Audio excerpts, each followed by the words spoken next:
Hi guys, if you see this video, trust that there's a message for you in this reading.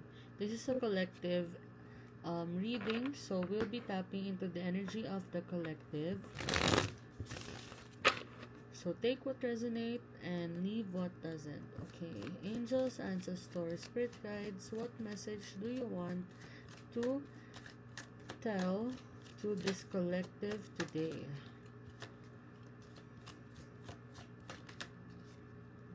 Okay, we got the Magician.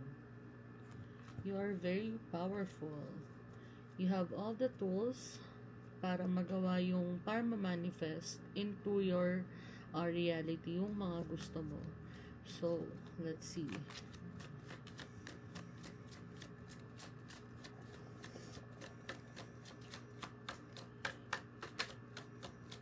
What does this Magician mean for this collective?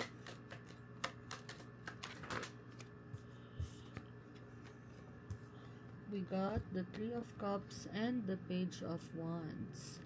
So, I feel that you are celebrating something. You are celebrating maybe an achievement. Maybe itong minamanifest mo ay nagkatotoo na. So, you are celebrating something. And you are very excited. You are very passionate about this thing. Maybe this is about your creativity. Maybe this is about pursuing a career in the creative world. So, maybe matagal mo na rin siyang minamanifest or gustong, baka ito talaga yung gusto mong tahakin. And now, you are capable. You have all the tools for you to pursue the creative life. And you are celebrating this new adventure for you. Okay. Ano pa?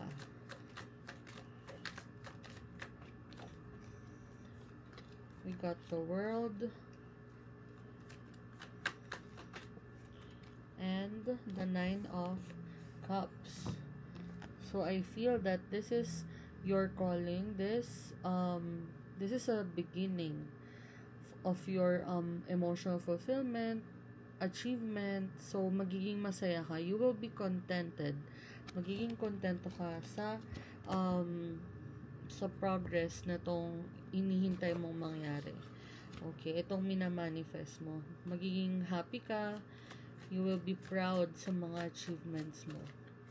Okay, we got the Eight of Wands. So, I feel na para mangyari to, you had to walk away from something na hindi na nagsaserve sa life mo. Maybe this is something that na natapos na yung purpose niya sa life mo. Itong something na to, yung iniwan mo or something na nag-walk away from ka. And yung pag-walk away mo naman, this is to pursue something better for you, to pursue something na for you to pursue something na mafe-feel mo na you are fulfilled. Yan. So I feel na ayun nga, this is starting to come into fruition.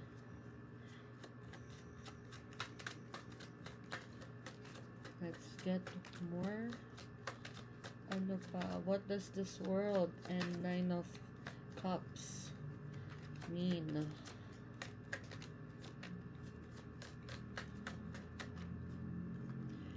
So we got the Four of Cups. So maybe you have been manifesting this kasi baka bored ka na, baka parang gusto mo ng something new sa life mo. You are evaluating kung ano yung mga meron ka and parang gusto mo ng something new in your life. So, baka yun yung dahilan kung bakit mo siya minamanifest into your reality. Gusto mo ng something, gusto mo ng growth. Okay, kasi baka stagnant ka na. Parang ayun nga, you are walking away from something na hindi na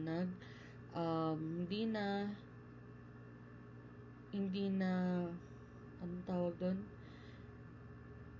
na hindi na, wala ng purpose sa life mo.